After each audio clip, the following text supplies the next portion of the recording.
নমস্কার। নমস্কার। আপনার নাম কি? আমার নাম যমুনা দাসী। আপনি কোথা থেকে এসেছেন? আমি হুগলি জেলা শ্রীরামপুর থেকে এসেছি। সন্ত রামপালজি মহারাজজি স্মরণে আসার আগে আপনি কি ভক্তি সাধনা বা পূজা অর্চনা করতেন?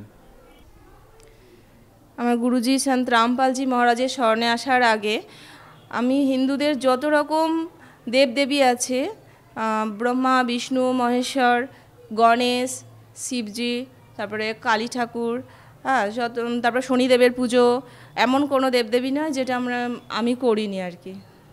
তো আমি দেখতাম যে আমার বাপের বাড়িতে আমার দাদু খুব ধার্মিক মানুষ ছিলেন।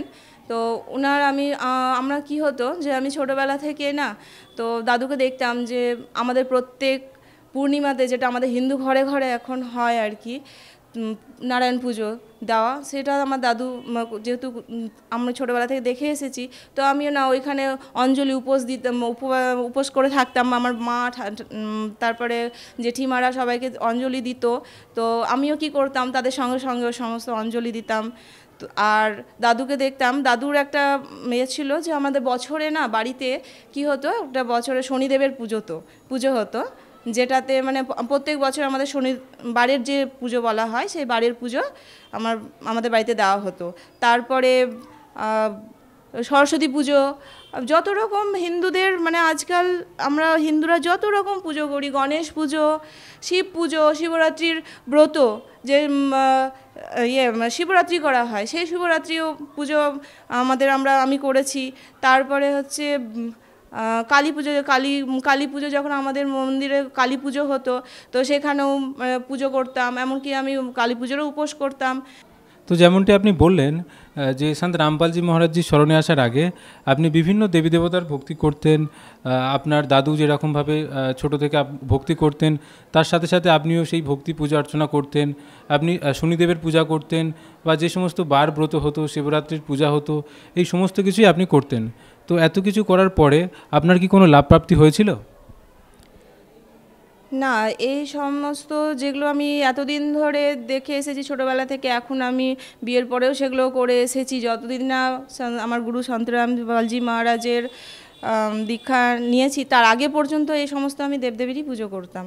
কিন্তু এতে কি হয়েছে, আমি কোনো বিশেষ সেই রকম লাভ পাইনি, যে লাভ আজ আমি আমার গুরুজি সন্ত রামপালজি মহারাজের যে জ্ঞান, যে অমূল্য জ্ঞান বললেও ভুল হবে, অমূল্য জ্ঞান, হ্যাঁ, এই জ্ঞান থেকে যে এটা মুক্তির পথের যে জ্ঞান, এটা তো তখন আমি পাইনি। তো যে লাভ হওয়া সত্যিকারের আমাদের ভগবান থেকে যে লাভ হওয়া দরকার, সেই লাভ আমি সেই সময় কিছুই পাইনি।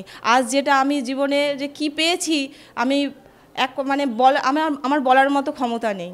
তো দিদি, যেমনটি আপনি বললেন সন্ত রামপালজি মহারাজজি স্মরণে আসার আগে আপনি এত দেবী দেবতার পূজা করেছেন, তারপরে আপনি বিশেষ কোনো লাভ প্রাপ্তি করতে পারেননি। তো সন্ত রামপালজি মহারাজজির স্মরণে আপনি কিভাবে আসলেন? সন্ত রামপালজি মহারাজের স্মরণে আমার একটা দোকান আছে, তো সন্ত রামপালজি মহারাজের যে ভক্ত আছে, হয়তো কোনো ভক্ত সেই সময় সেই গুরুজির যে বই আছে, জ্ঞান গঙ্গা, গীতা তেরা জ্ঞান অমৃত, জীবনের পথ, এই সমস্ত সেই সময় প্রচার হচ্ছিল।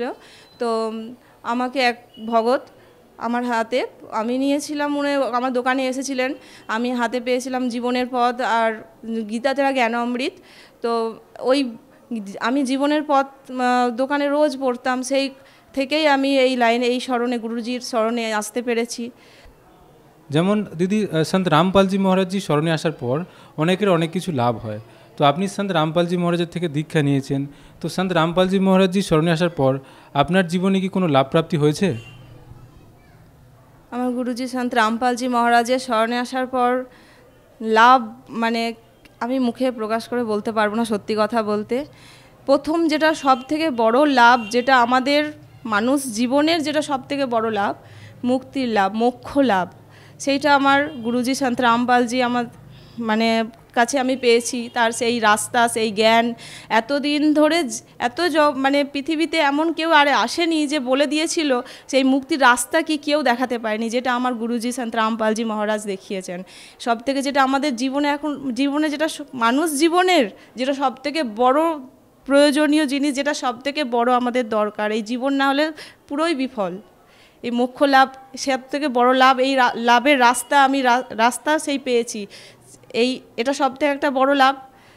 আর যেটা আমাদের সাংসারিক জীবনে যে সমস্ত লাভগুলো, যার জন্যে আমরা হয়তো সবাই ভক্তিতে আমরা হয়তো ভগবানের খুঁজে বেড়াই, যে কি করলে কোথায় গেলে সুখ পাবো, কোথায় গেলে আমার এই অশান্তি দূর হবে, কোথায় গেলে কোন রাস্তায় গেলে সমস্ত রকম সমস্যার সমাধান হবে। তো এদিক থেকে যদি বলা যায় তাহলে সাংসারিক যে সমস্ত আধ্যাত্মিক, তারপরে আর্থিক, নিজের শারীরিক সমস্ত দিক থেকে আমি সমস্ত রকম সুবিধা আমি গুরুজির চরণে এসে সমস্ত রকম সুবিধা আমি পেয়েছি। সমস্ত রকম আমার তো অত জ্ঞান নেই যে আমি আমার ভাষাটা প্রকাশ করতে পারি। গুরুজির এত জ্ঞান, এত লাভ বলার মতো ক্ষমতা আমার নেই। আর যেগুলো আমাদের সাংসারিক জীবনে যে সমস্ত লাভ, সেখানেও আমি অনেক অনেক অনেক লাভ পেয়েছি। যেটা আমার সংসার জীবনে আমার একটা সময়, এমন একটা দুঃখের সময় গেছে, একটা জীবনে খুব একটা অন্ধকার সময় বলতে পারা যায়, যেটা ওই সময় একটা গেছে যে আমি প্রেম করে বিয়ে করেছিলাম। আমি একটা সচ্ছল পরিবার থেকেই এসেছি। হ্যাঁ, আমার বাবা সরকারি চাকরি করতেন। আমি বিএ কমপ্লিট, গ্র্যাজুয়েশন কমপ্লিট আছে আমার। তো বেঙ্গলি অনার্স নিয়ে আমি পড়েছি। সেই সময় আমি লাভ ম্যারেজ করি। তো এবার তারপরে আমার বিবাহিত জীবনের 3 বছর আমার খুব খুব খুব সুখে কেটেছে, খুব ভালো সময় একটা গেছে। তারপর থেকে যে সময়টা শুরু হলো আমার জীবনের সবথেকে অন্ধকারময় সময় বলা যায়। ব্যাপারটা হলো এরকম যে হয়তো এরকম সমস্যা আজ বর্তমানে বহু বহু মানুষ এরকম ভুগছে। আমার মতে হয়তো অনেক মেয়ে আছে যার জীবনে আজ এরকম জায়গায় কি বলবো, বলার ভাষা নেই আমার। তো আমার জীবনে যেটা ঘটেছিল যে আমার স্বামী সত্যি উনি খুব ভালো মানুষ। তো মানুষের মধ্যেই মানুষের ভুল হয়ে যায়।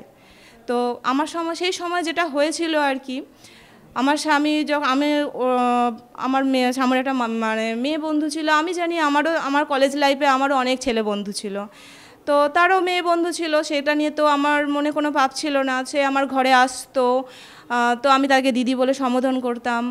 তো আমার স্বামীও তারই আবার একটা বন্ধুর সঙ্গে সেই বান্ধবীরও তাদের দুজনের মধ্যে একটা ভালো লাগালাগির ব্যাপার ছিল। আমার স্বামী তাদেরকে সব সময় করতো না, ঠিক আছে যদি ওদের কোনো সময় ভুল ভ্রান্তি হতো, বলতো ওরা কেন নিজেদের মধ্যে নিজেদের এরকম করছিস, নিজেদের মিটিয়ে নে ভুলভাল। তো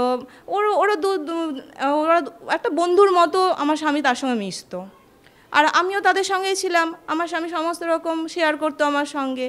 হ্যাঁ, তো আমার স্বামী আর আমার মধ্যে তো আর কোনো রকম ব্যাপার ছিল না, কারণ আমাদের সম্পর্ক খুবই সুন্দর একটা সম্পর্ক ছিল। তো আমার স্বামীর যে মেয়ে বন্ধুটা যার কথা বলছি, সে আমার ঘরে আসতো। তো আমার মনে তো কোনো পাপ ছিল না। তো আমার স্বামীও তাকে খুব মনে হতো না একটা ভালো মেয়ে, সেই সূত্রেই তার সঙ্গে কথা বলতো। আর কিন্তু এবার জীবনের যে এরকম হঠাৎ করে এতটা দুর্ঘটনা ঘটবে, হয়তো আজ এরকম মেয়ে আমার মতো হয়তো অনেক মেয়ে এইরকম দুর্ঘটনার শিকার হয়ে আছে। তাই আমি আজ এই কথাটা না বললে, আমার গুরুজির যে কি দয়া হয়েছে, আর সেই সমস্ত তারাও যেন এই গুরুজির দয়া পেয়ে তারাও যেন আমার মতো সুখী হতে পারে, তার জন্যে হয়তো আজকে এই কথাটা আমি বলতে চাইছি সবাইকে। তো আমার স্বামী কোনো কারণে যাই হোক, মেয়েদের শত্রু হয়, এর থেকে আর বেশি কিছু বলবো না। তো সেই রকম আমার স্বামী তার সেই বান্ধবীর সঙ্গে একটা সম্পর্ক তৈরি হয়েছিল। তো তারপরে কি হয়েছিল যে আমার যে স্বামী আমাকে পাগলের মতো ভালোবাসতো, সেই একটা সময়ে আমি তার কাছে চক্ষুশূল হয়ে গেছিলাম। তখন আমার যেটাই করছি তার কাছে তার ভুল আমার তার কাছে আমার সব কিছুই ভুল লাগতো। তো এরকম করে করে একটা সময় আমার একটা জায়গায় এসেছিল, আমার সব কিছু তার খারাপ লাগছে, আর তাদের দুজনের মধ্যে একটা সম্পর্ক তৈরি হয়েছিল। তো আমার এমন একটা পরিস্থিতি বাড়ির মধ্যে তৈরি হয়েছিল যে আমার যে শ্বশুর বাড়ির লোক, যারা একটা টাইমে আমাকেই বোঝাতো যে এরকম তুই যতই বন্ধু হোক ঠিক আছে, কোনো নেই। আমার শাশুড়িমাও বোঝাতেন যে কিন্তু এরকম ঘরে যাচ্ছে, এটা এতটা ঠিক নয়। যে শাশুড়িমা বোঝাতেন, সেই সময় আমার স্বামী তখন আমার দিকে মুখ ফিরিয়েছিল। সে তার ভুলটা তখন সে বুঝতে পারেনি কি ভুল করছে। কিন্তু বললাম না, মেয়েদের শত্রু হয়। তো ব্যাপারটা হলো কি যে তখন এবার আমার পরিবারের লোকও আমার মানে আমার থেকে মানে সবাই আমার একটা পরিবার আমার একটা পরিবেশ এমন একটা তৈরি হয়েছিল যে আমি একটা অসহায় মেয়ে ছিলাম, যে আমি চোখে দেখেও যে আমি দেখছি, আমি যে বলবো আমার যে বলার ক্ষমতা সেই স্বাধীনতাটুকু আমার ছিল না। আমার সামনে আমার স্বামী যদি কারোকে ফোন করে কথা বলে যে তাকে যে আমি কিছু বলবো, তার যে আমার কোনো মানে তার সেই ক্ষমতাও আমার ছিল না। আমি আমার এমন একটা পরিবেশের মধ্যে, তখন আমি একটা পরিস্থিতির মধ্যে ছিলাম, ওইরকম একটা পরিস্থিতি আমার জীবনে চলেছিল। তো এরকম দিনের পর দিন আমি একটা মানসিক একটা মানে রাতের পর রাত ঘুমাতাম না, এরকম যেটা স্বাভাবিক একটা স্বামী স্ত্রীর মধ্যে একটা সুন্দর সম্পর্ক যখন নষ্ট হয়ে যায়, যে এরকম যদি একটা কিছু ঘটে তার সঙ্গে যার সঙ্গে হয় সেই জানে তার সেই যন্ত্রণাটা কী, ব্যথাটা কী। তো আমি এরকম অনেক রাত গেছে যেটা আমি রাতের পর রাত ঘুমাইনি। তো এরকম একটা মানসিকভাবে আমি অনেক কিছুটা মানসিক প্রেশারের মধ্যে চলে আসি। তো সেই সময় আমার পরিবারের লোক, শ্বশুরবাড়ির লোকও আমার থেকে মুখ ফিরিয়ে নিয়েছিল। তখন তারা কি আমার ওপরেই দোষ দিচ্ছিল যে আমি ভালো নই বা কিছু, কিন্তু তারা সবাই জানতো যে আমার স্বামীর ভুলটা কোথায়। সবাই তারা সে কী করছে, সে ঘুরতে নিয়ে যাচ্ছে, কী হচ্ছে, তারা সবাই সব কিছু জানতো, কিন্তু উল্টে আমাকেই সবাই মানে করতো। তো উল্টে মানুষ বলে না যে দুঃখের সময় কেউ সঙ্গী হয় না, তো আমার জীবনে ওই রকমই ঘটে গেছিলো যে দুঃখের সময় আমার পাশে আমার শ্বশুরবাড়ির লোক কেউ ছিল না। তো এইরকম করে করে সেই সময় আমি একটা মেন্টাল একটা পেশেন্টের মতো হয়ে গেছে। মানে আমার বলতে গেলে না যে, আর সেই সময় আমার যদি কেউ ছিলেন সে আমার বাবা, উনি আমার বাবা। সেই সময় যদি আমার শ্বশুরবাড়ি থেকে আমাকে বাবা যদি বাড়িতে, আমার বাপের বাড়িতে আমাকে না নিয়ে যেত, আর আমাকে যদি আমার যদি ট্রিটমেন্ট না হতো, তাহলে আজ হয়তো আমি পাগলের মতো ঘুরে বেড়াতাম রাস্তায় রাস্তায়। আর আমার শ্বশুরবাড়ির লোক, আমার স্বামী আমাদেরকে হয়তো ঘুরেও তাকাতো না সেই সময়। তো এইরকম একটা পরিস্থিতি, এরকম আমার সেই জায়গা থেকে উঠে আসতে আমার সময় লেগেছে। তো আমি তবুও শ্বশুরবাড়িতেই তখনও চলে এসেছিলাম। ওখানেও তখন আমি রীতিমতো সবার সঙ্গে স্ট্রাগল করার মতো ব্যাপার। আমি একটা গ্রামের মেয়ে, তো আর আমার বিয়ে হচ্ছে শহরে। তো গ্রামের যারা মেয়েরা, মানে গ্রামের ব্যাপারটা কি, গ্রাম শহরকে অনেক সময় স্ট্রাগল করতে খুব কষ্টই হয়। তো সেরকম একটা আমি আমার পরিস্থিতি বোঝানোর জন্য এই কথাটা বলছি। তো যাই হোক, তো ওরকম করে আমি স্ট্রাগল করছিলাম। আর তার থেকে তো মানসিক একটা প্রেশার আমার চলছেই। শারীরিক কষ্ট সহ্য করা যায়, কিন্তু মানসিক কষ্ট সহ্য করা যায় না। চোখের সামনে আমি এত দেখে, সব কিছু দেখে মুখ বন্ধ করে একটা অসহায়তা, মানে আমার পাশে কেউ নেই, এইরকম একটা সিচুয়েশনে আমার দিন কাটছিল। মানে অন্ধকার, জীবনটা পুরো অন্ধকার হয়ে গেছিলো। যে জীবনটা একটা কালীন খুব সুখের জীবন ছিল, যে স্বামী মানে এক অগাধ ভালোবাসা যার ছিল, হ্যাঁ, সেই স্বামী যদি এইরকম একটা সিচুয়েশান মানে তার সঙ্গে একটা হয় সেই মেয়ের সঙ্গে, তো সেই জানে যারা এরকম পরিস্থিতির মধ্যে আজ আছে, তারাই সেই জিনিসটা ফিল করতে পারবে। তো ব্যাপারটা হলো কি, যে এরকম করে আমার দিন কেটেছে। আর তারপরে শ্বশুরবাড়িতে এসে যে শাশুড়ি আমাকে বোঝাতো, সেই শাশুড়ি তার ছেলের দিকে হয়ে গেল। তখন তার ছেলের কোনো দোষ নেই, আমারই সব দোষ, এরকম কিছু একটা ব্যাপার। তার সবাই ব্যঙ্গ, হাসি, তামাশা, আমি পাগলের মতো একটা ব্যাপার, যে পাগল হয়ে যাচ্ছি। তো কেউ যে আমাকে যে কেউ সুস্থ করবে, যে ডাক্তারখানা নিয়ে যে একটা মানসিক একটা যে কিছু একটা হচ্ছে, যে তাকে একটা ডাক্তার দেখায়, সেই রকম আমার শ্বশুরবাড়িতে পরিবেশ ছিল না তখন। সবাই ব্যঙ্গ করেছে, হেসেছে, তামাশা করেছে, হ্যাঁ, মানে পাগলকে তো সবাই এরকমই করে, এইরকম একটা ব্যাপার ছিল। তো আমার বাবা আমাকে আমার বাপের বাড়িতে নিয়ে যায়, বাবা ওখানে ট্রিটমেন্ট করায় আমাকে ডাক্তার দেখিয়ে, তারপরে আমি আস্তে আস্তে সুস্থ হই। কিন্তু সুস্থ হলেও হবে কি, সেই মানসিক আসল সুস্থতা আমি তখনও হইনি। হয়তো শারীরিক থেকে কিছুটা আমার উন্নতি হয়েছিল, কিন্তু সত্যিকারের মানসিক সুস্থ আমি হতে পারিনি। এরমভাবে শ্বশুরবাড়িতে এসে যন্ত্রণা নিয়ে, কষ্ট নিয়ে দিনের পর দিন কাটিয়েছি। তারপর আস্তে আস্তে তারপর আমাদের একটা দোকান ছিল, তখন একটা যৌথ ফ্যামিলি ছিল। তো আমি যখন নাম দীক্ষা নিই, মালিকের দয়াতে, আমার প্রভু যখন আমার উপর মানে দয়া করেছিল, আমার গুরুজি সন্ত রামপালজি আমার কাছে তো ভগবান, উনি তো ধরাভূমিতে এসেছেন, ভগবানই তো এসেছে আজ এই ধরাভূমিতে। তো ওনার যে স্মরণে চলে যায় তার আর কোনো কষ্ট থাকে? তো সেই রকম একটা সিচুয়েশানে যে অসহায় ছিল, যার পাশে কেউ দাঁড়ানো ছিল না। আর আমি একটা বিএ অনার্স গ্র্যাজুয়েশন কমপ্লিট করা মেয়ে, যেখানে আমার বাবা আমার সরকারি চাকরি করেন। আমার বাবার একটা ইচ্ছে ছিল যে আমার মেয়ে আমার সরকারি চাকরি করবে, আর আমি সেই রকমই একটা পাওয়ার মতো, হয়তো আমি গর্ব করব না নিজের নামে, আমি কতটা কোয়ালিফিকেশান, কতটা আমার কী আছে আমি গর্ব করতে চাই না, কিন্তু আমি তো ওই ভেবেই তো আমি আমার পড়াশোনাটা অতটাই আমি করতাম, আমি চাকরিটাই তো আমি অ্যাপ্লাই করতাম। তো এরকম একটা মনে আশা সবারই থাকে, আশা করি যারা পড়াশোনা করে তারা এরকমভাবেই এগোয়। তো আমি ওরকম একটা পরিবার থেকেই এসেছি। আমার দাদা চাকরি করেন, আমার পরিবারের আর যারা কাকারা তারাও একটা চাকরি পরিবার থেকে, একটা ভালো সচ্ছল পরিবার থেকেই এসেছি আমি। তো এরকমই একটা ছিল মনের মধ্যে আশা কামনা। তো শ্বশুরবাড়িতে এসে সব শেষ হয়ে গেল সেই সময়টা জীবনের, সেই অন্ধকার জীবনে সব কিছুই আমার মিলিয়ে গেছিলো, মানে সব শেষ, অন্ধকারেই তলিয়ে যাচ্ছিলাম আমি আস্তে আস্তে, মানে সব চতুর্দিকে রাস্তা জানলা দরজা সব আমার জীবনের বন্ধ হয়ে গেছিলো। তো সেই সময় আশার আলো ভগবান, আমার গুরুজি আমার জীবনে সব থেকে বড় আশার আলো হয়ে আমার ওপর দয়া করেছে, আমার ভগবান দয়া করেছিলেন সেই দিন আমার। তো ওরকম যন্ত্রণা নিয়ে আমি আমার দোকানে, যারা আমার পরিবারের সব যৌথ ফ্যামিলি ছিল সেই সময় সব আলাদা আলাদা হয়ে গেছিলো। তো আমার একটা দোকান ছিল, দোকানে আমি তখন বসতাম। আমি যে কোনো দিন আমি দোকানঘাট কি বা বাজার করা কি, যেগুলো আমার বাবা আমি বাপের বাড়িতে কোনো দিন করে আসিনি, এই সমস্ত জিনিস এখানে করেছি। এখানে তাতে আমার কোনো আক্ষেপ নেই, আমি তাতে কোনো ছোট বড় কোনো ব্যাপার নেই, সেটা কথা নয়। কিন্তু আমার পরিবারের যে খুব যে গরিব তাও নয়, সচ্ছল আছে, কিন্তু এদিক থেকে আমি সব থেকেও যেন সব কিছু ছিল না আমার সেই সময়। সেরকম একটা পরিবেশ তো আমার জীবনে তৈরি হয়েছিল। তো একদিন আমি ওই দোকানে মানে তখন বসতাম, আমার স্বামী অন্য কাজ করে, আমাদের ব্যবসা আছে। তো সেই সময় আমার গুরুজির যে জীবনের পথ আর গীতা তেরা জ্ঞান অমৃত, আমার গুরুজির দয়াতে আমার হাতে এসে পৌঁছায়। তো সেই সময় সেই বই আমি পড়তে শুরু করি। আর আজ জীবনে আমি যে জায়গায় দাঁড়িয়ে আছি, তারপরে তো আমি নাম দীক্ষা নিই গুরুজির জ্ঞান বুঝে, যে এই জ্ঞান কি, হে ভগবান, এই জ্ঞানটা এতদিন কেন আমার কাছে আসেনি। তো আমি কি জায়গায় দাঁড়িয়ে আছি, এত কষ্ট যন্ত্রণায় আমি আছি, আর এই জ্ঞান মালিক এই ভগবান ধরাভূমিতে এসেছে, আমার উপর দয়া করেছে, তো আমি বলে বোঝাতে পারবো না।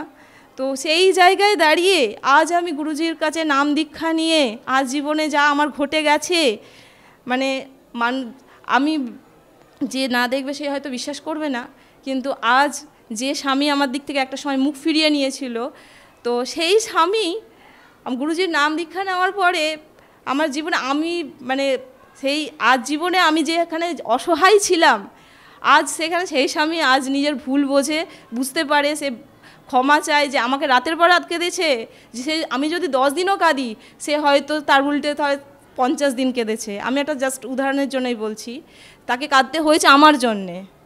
আমি জানি না মালিক আমার গুরুজি কি দয়া করেছিল আমার ওপরে, তো আজ আমার এই রকম একটা পরিস্থিতির মধ্যে আছি। আর আর্থিক দিক থেকে যদি বলা হয়, তো আর্থিক দিক থেকে মানে কোনো কিছু বলার জায়গায় নেই। আর যেখানে আমার মনে একটা ছিল, আমি এতদিন পড়াশোনা করে, আমার বাবা সবসময় আমার জন্য কাঁদতেন, খুব কষ্ট পেতেন, যে আমার যে মেয়ে আমার এত ভালো একটা জায়গায়, তাকে আমি এতই করেছি, তো সেই জায়গায় আমার মেয়ে আজ এই দুর্গতি, এই দুর্দশা।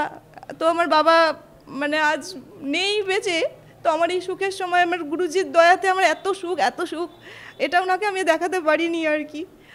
তো আমার সেই স্বামী এখন মানে বলে না যে ফণিহারা মণি, তো আমারও স্বামীর সেই অবস্থা। এখন আমি ছাড়া উনি আর এখন মানে এতটা আগের যা ভালোবাসে তার থেকেও ডবল ভালোবাসেন উনি আমাকে। আর নিজের ভুল মানে নিজেই বুঝতে পেরেছে যে সে কি ভুল করেছে। বলছি আমি 10 দিন কেঁদেছি, তো সে 50 দিন তাকে কাঁদিয়েছি। তো গুরুজির এমন দয়া হয়ে গেছে। তো আমি মালিকে শুধু মানে গুরুজির যে কি দয়া, কি অসীম দয়া, আমি বলে বোঝাতে পারবো না। তারপরে আর যে আমার সাংসারিক আমার জীবনে যেটা মানসিক আমি যন্ত্রণায় ভুগছিলাম, এই মানে মানসিক কষ্ট থেকে আমার গুরুজি আমাকে মুক্তি দিয়েছে। আজ আমার মানে জীবনে যে কি সুখ আছে, মানসিক সুখ, আমি বলে বোঝাতে পারবো না। আর যেটা আরেকটা, যে আমাদের পারিবারিক যে ব্যাপারটা, যে আমার আর কাকা শ্বশুরা সব আমাদের জায়গা জমি ভাগ হয়ে গেছে, তারা আমার স্বামী উনি তো ভালো মানুষ ছিলেন, মানুষের মধ্যে মানুষের ভুল হয়ে যায়, সেও সেই সময় অজান্তেই তার ভুল করেছিল, তাকে তো সেটা নিয়ে আমার কোনো আক্ষেপ নেই। সেই সময়টা আমি মনে করি আমার জীবনে একটা অন্ধকার সময় ছিল, অন্ধকারের পরেই আলো আসে। তো আমার গুরুজি সেই অন্ধকার কাটিয়ে দিয়েছেন, আমার জীবনে এখন আলোই আলো হয়ে আছে।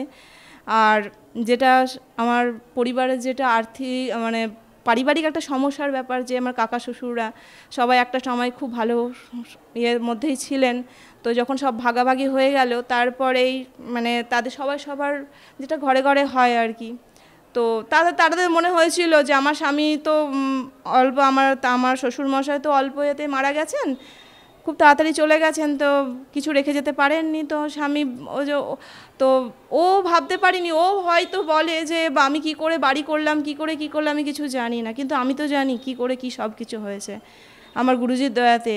তারা ভেবেছিল যে আমরা কোনোদিন কিছু করতে পারবো না, বাড়ি ঘরদোর করতে পারবো না, কিন্তু আজ গুরুজির দয়াতে আমার বাড়ি, আমাদের দোকান, মানে যে দোকানটা সবাই তারা ভাগ পেয়ে তারা বিক্রি করে দিয়েছে, অত একটা ভালো দোকান ছিল, সবাই ভাগ নিয়ে 5 ভাগ হয়েছে, সেটা ভাগ নিয়ে ওরা বিক্রি করে দিয়েছে, কিন্তু আমার স্বামী সেই জায়গাটা বিক্রি করতে চায়নি। খুব সরু জায়গা, কিন্তু সরু জায়গা তো আমি খুব খুশি আছি, খুব আনন্দে আছি। ওই জায়গাটুকু যে কি আছে আমার কাছে, আমার স্বামী তো তার বাবা ওই জায়গায় দোকানটায় ছিলেন, তার সেই স্মৃতি উনি হারাতে চাননি, তো বলেছিল যে ওই সরু দোকানটাই আমি রাখবো, ওখানেই আমি দোকান করব।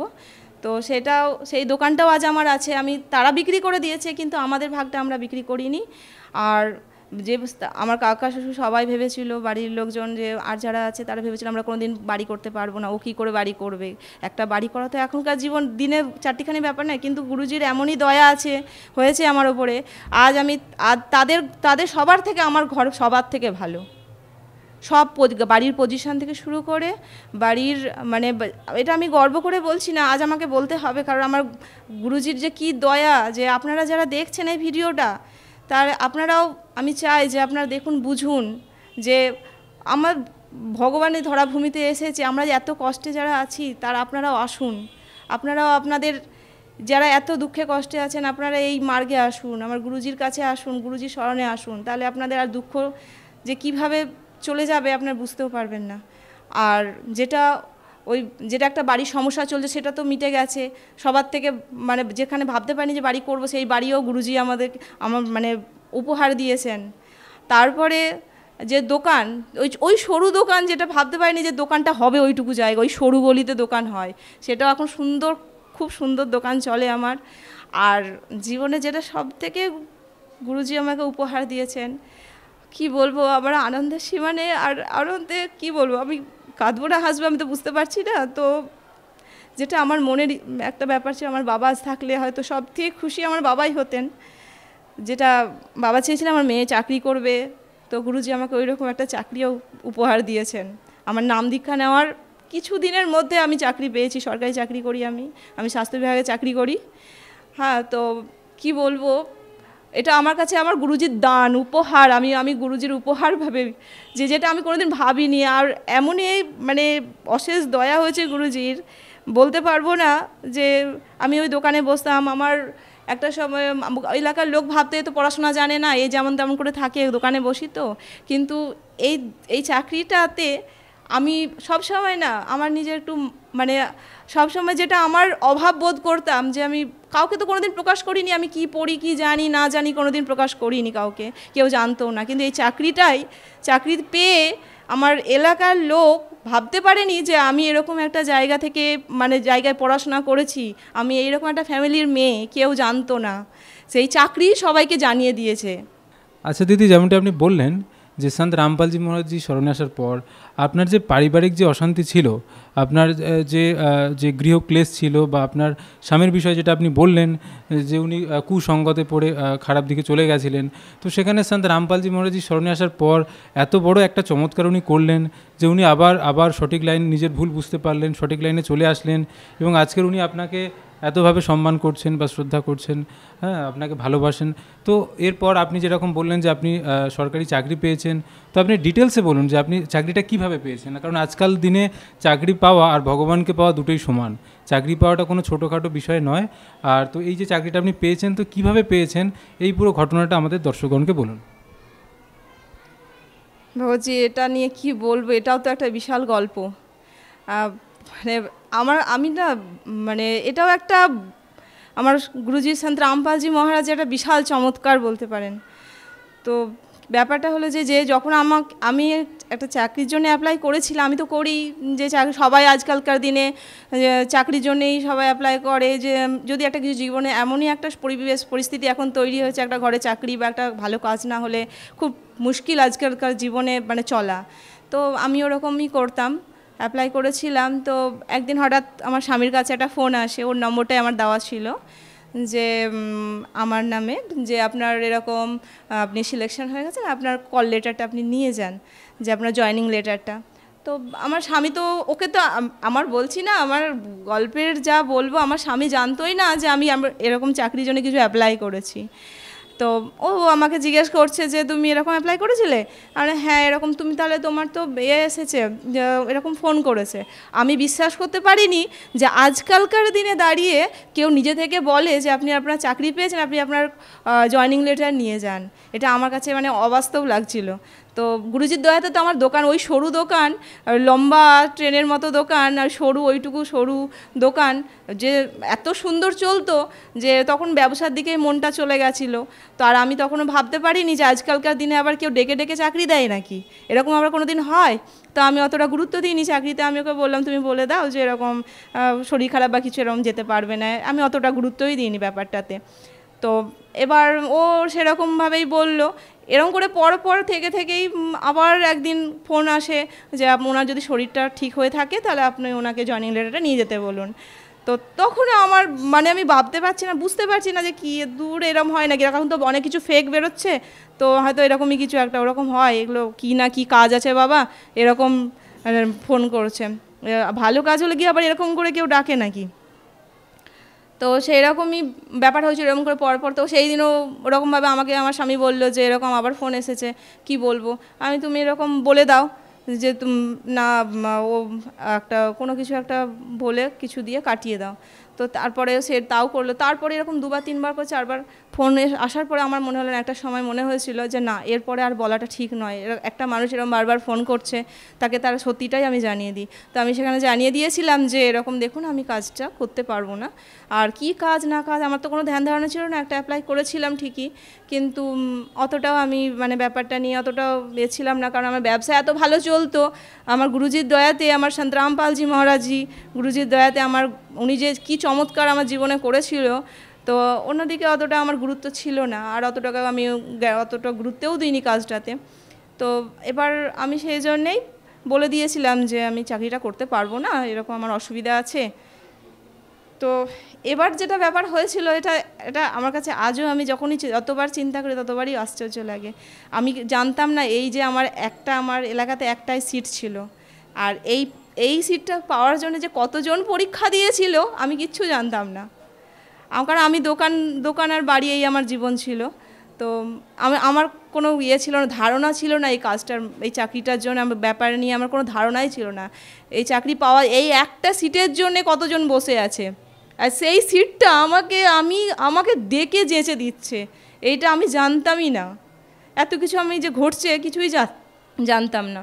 তারপরে এবার আমি বেশ কিছুদিন, আমার 20 তারিখ লাস্ট ডেট ছিল চাকরি জয়েনিং, যেটা পাওয়ার একটা ডেট থাকে, তো সেই আমার পৌরসভাতে ওটা 20 তারিখ লাস্ট ডেট ছিল। তো সেই ডেটটাও পেরিয়ে গেছে, এরকম করে 28 তারিখ হয়ে গেছে। তো একদিন আমার এলাকা থেকে একজন আসে, তো এদিকে ভেতর সব চলছে, ওই সিটটা কে পেলো। আর আমার যেটা নাম, সেখানে আমার এলাকার অনেকে আমার মেন যে নামটা লিখি আমি, সেটা অনেকেই জানে না আমার এলাকাতে, আমার ডাক নামই সবাই জানে। তো এবার সেই জন্য তারপরে কোনো কারণে কারো কাছ থেকে জানতে পেরেছে। এবার আমার দোকানে এসে বলে যে তুমি কি ওই চাকরিটা তুমি পেয়েছো, তোমার নাম কি এই? হ্যাঁ, তো এবার মানে কি বলবো, আমি তো দোকানে বসে আছি, তো তখন আমি হ্যাঁ কেন বলো তো। বলছে না এইরকম ব্যাপার, তুমি পেয়েছো। তখন তারপর আমার জিজ্ঞেস করলাম যে কী কাজ বলো তো, আমি না বুঝতে পারি, আমি তো জানি না এই ব্যাপারটা নিয়ে কিছু। তারপর ওর মাধ্যমেই আমি কিছুটা গেস করতে পেরেছি। তারপরে মানে ও আমাকে কিছুটা হলেও গেস করে, তারপরে আমার মাথার মধ্যে একটু টনক নড়েছিল যে হয়তো কাজটার কিছু একটা ভ্যালু আছে। তারপরে আমি আমার স্বামীকে ফোন করি, তো আমি জানো তো এরকম ব্যাপার, এরকম বলছিল। তো তখন আমার স্বামী প্রথমে আমাকে যে ইচ্ছেটা দেখিয়েছিল যে না তুমি যাও, প্রথমবার বলেছিল তুমি যাও, যখন বলেছে তখন তুমি যাও, কিন্তু সেই সময় সে বললো না যেতে হবে না, তাহলে দোকানটা নষ্ট হয়ে যাবে, হ্যাঁ তো করতে হবে না। তখন আমার মনটায় আবার যে ইচ্ছেটা জেগেছিল সেটাও দমে গেল। তারপরে আমি আমার গুরুজির স্মরণে তখন গুরুজিকে আমি বারবার, তখন আমি বুঝতে পারছিলাম যে কিছু একটা ভ্যালু আছে ব্যাপারটা। হ্যাঁ, তো তখন আমার স্বামী যেহেতু বলে দিয়েছে ওকে, এবার ও যেহেতু বারণ করছে বলে আমি অতটা ইয়ে করলাম না, ওর তো ইচ্ছে নেই, তবুও কিন্তু আমার মনের যে একটা ইচ্ছে, একটা আকাঙ্ক্ষা, তো আমার যখন বুঝতে পেরেছি একটু একটু, তখন ওই আকাঙ্ক্ষাটা তো ছিল। আর গুরুজির একটা বাণী, আমার গুরুজির, যে দুর্বল কো না সতাইয়ে জাকি মোটি হয়, বিনা জীব के साथ से लोह भस्म हो जाए। कबीरा आप ठगाइए और न ठगिए कोई, आप ठगाइए सुख होत है और ठगे दुख होए। তো তখন আমার এটাই মনে হয়েছিল, আমার স্বামী যখন বলল যে করতে হবে না, তো গুরুজি যেটা বলেন যে নিজে ঠকো, দুর্বলকে কখনো ঠকিও না, নিজে ঠকে যাও, নিজে ঠকলে সুখ হয়, আর অপরকে ঠকালে দুঃখ হয়। তো এখানে আমার এই বাণীতে এটাই মনে হচ্ছিল যে ঠিক আছে, ও যখন চাইছে আমি নিজেই ঠকে যাই। আমার নিজের তো একটা ইচ্ছে ছিল, নিজের ইচ্ছেটাকে আমি ওখানে দমন করে দিয়েছিলাম যে আর দরকার নেই, আমি মানে ওটা নিয়ে আর এগোতে চাইনি, যে আমি নিজে ঠকি। এইখানে আমার এটাই মনে হয়েছিল যে আমি নিজেই ঠকে যাই। তো সেই ক্ষেত্রে এবার তার ওই বলে দিল, আমি আর কোনো অতটাও আর এগোইনি। কিন্তু তারপরে একটা সময় মানে আরও কয়েকদিন পরে মানে কি বলবো, এটা নিয়ে আমার এলাকাতে একজন এসেছিল, আমার দোকানেই এসেছিল, যে তুই এরকম সবাই জানিস তুই এই চাকরিটা পাওয়ার জন্য কতজন বসে আছে একটা সিট পাওয়ার জন্যে, আর তুই চেয়ে করছিস না, মানে পাচ্ছিস পে করছিস না, সবাই এটা পাওয়ার জন্য বসে আছে, তো জানিস তুই এই ব্যাপারটা। উনি আমার খুব ভালোবাসেন, আমার এলাকারই একজন, উনিও এই লাইনেই চাকরি করেন। তো তখন আমার স্বামী সেটা ওর কাছে কথাটা শুনে তারপরে তার মাথার মধ্যে মানে সে তখন মনে হচ্ছে না কিছু তো একটা ব্যাপার। উনি যখন, আর তখন আমার স্বামী তখন দোকানেই ছিল, মানে ও কাজে বেরোবে, আর সেই সময় উনি এসেছিলেন আমাকে বোঝানোর জন্যে যে না তুই কাজটা ছাড়িস না, তুই চাকরিটা কর।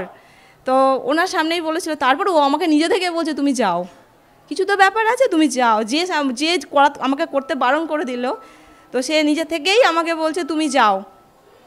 তো ভগৎজি সেই সময় আমার এমন একটা আলোচনা, আমি বলছি 20 তারিখ আমার লাস্ট ডেট ছিল, সেই দিন 28 তারিখ হয়ে গেছে। তো যারা আজ আপনার ইন্টারভিউ শুনছে, তারা যদি নাম দীক্ষা নিতে চান সন্ত রামপালজি মহারাজজির থেকে, তো তারা কিভাবে যোগাযোগ করবে? এখন সন্ত রামপালজি মহারাজজি গুরুজির অনেক রকম, যারা নাম দীক্ষা নিতে চান তাদের অনেক মাধ্যম আছে। প্রথম তার লেখা অনেক বই আছে, যেমন গীতা তেরা জ্ঞান অমৃত, জীবনের পথ, তারপরে জ্ঞান গঙ্গা, এইরকম সেই যে বই আছে, তার পেছন দিকে গুরুজির নামদান, এখানে যে কোনো এখন প্রত্যেকটা জায়গায় প্রায় বিভিন্ন ডিস্ট্রিক্টের অনেকগুলো নাম সেন্টার, এখন জায়গায় জায়গায় নাম সেন্টার, সন্ত রামপালজি মহারাজজি গুরুজির নাম সেন্টার হয়ে গেছে। আপনারা সেইখানে ফোন নাম্বার আছে, তো তার পেছন দিকে আপনারা যদি দেখেন তাহলে সেখানে দেখতে পারবেন অনেকগুলো ফোন নাম্বার আছে, সেখানের সেই ফোন নাম্বারে ফোন করে যোগাযোগ করতে পারেন। তাছাড়া ইউটিউব চ্যানেলে গুরুজি সন্ত রামপালজি মহারাজের নামে অনেকগুলো চ্যানেল আছে, সেইখানে আপনারা সেই ইউটিউব সার্চ করলে সন্ত রামপালজি মহারাজজির নামে যদি আপনি সার্চ করেন, সেখানে অনেক রকম চ্যানেল পাবেন, বিভিন্ন ভাষাতে, একরকম ভাষাতে নয়, আপনি বাংলা হিন্দি যে যেরকম ভাষায় আছেন সব রকম ভাষাতে আপনি পেয়ে যাবেন। সেখানে তার সেই সৎসঙ্গের নিচেও একটা প্লে চলে, হ্যাঁ, তো তার নিচেও একটা মানে যোগাযোগ নম্বর দেওয়া থাকে, সেই যোগাযোগ নম্বর থেকেও আপনি নামদান সেন্টারে যোগাযোগ করে নাম নিতে পারেন। ধন্যবাদ। সৎ সাহেব।